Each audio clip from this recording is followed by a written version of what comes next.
জুলাই আন্দোলনে সরব ছিলেন তিনি। এবার নিজের অভিজ্ঞতা জানিয়ে বললেন, ঘরের মানুষরাই বেশি কষ্ট দিয়েছে। জুলাই আন্দোলনের রাজপথে নেমে এখন চরম সামাজিক হত্যার শিকার হচ্ছেন অভিনেত্রী আজমেরী হক বাঁধন। পরিচিত মুখগুলোর আচরণে হতবাক এই অভিনেত্রী আক্ষেপ ঝেড়েছেন এক আবেগঘন ফেসবুক পোস্টে। সম্প্রতি সামাজিক মাধ্যমে দেওয়া এক পোস্টে বাঁধন অভিযোগ করেন, তার কিছু সহকর্মী ব্যক্তিগতভাবে নির্মম ও নির্দয় আক্রমণ চালাচ্ছেন। তাদের অনেকেই একসময় তার সহকর্মী ছিলেন, যাদের সঙ্গে তিনি এক মঞ্চে কাজ করেছেন এবং বিশ্বাস করতেন। বাঁধনের ভাষায় তাদের কথাগুলো অমানবিক এবং উদ্দেশ্য ছিল অপমান করা। শুধু অচেনা নেটিজেন নয়, বরং পরিচিত মুখের বিদ্রূপই তাকে বেশি কষ্ট দিচ্ছে বলে জানান তিনি।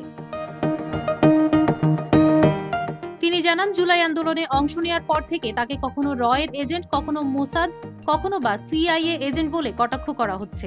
রুমিন ফারহানা ও ভিপি নূরের পাশে দাঁড়ানো ছবি সামাজিক মাধ্যমে ছড়িয়ে দিয়ে গল্প ঘুরিয়ে বোকাদের মতো কথা বলা হচ্ছে বলেও মন্তব্য করেন তিনি। এমনকি শেখ হাসিনা ও তার মন্ত্রীদের সঙ্গে তার পুরনো ছবিও বিতর্কে ব্যবহার করা হচ্ছে।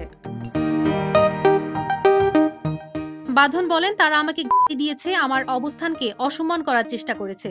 তাদের অনেকে আবার জাতীয় পুরস্কার প্রাপ্ত। ট্রোলিং এর চেয়ে পরিচিত মুখের বিদ্বেষী যেন তাকে বেশি ব্যথিত করছে। নিজের হতাশা প্রকাশ করে তিনি লেখেন, এ কেমন অসুস্থ সমাজ, যেখানে মতভিন্ন হলে একজন মানুষ মেরে ফেলা হয়, রাজনীতি শুরু হলে মানবিকতা শেষ হয়ে যায়। তার ভাষায় এটা হৃদয় বিদারক, ভয়ঙ্কর এবং লজ্জার।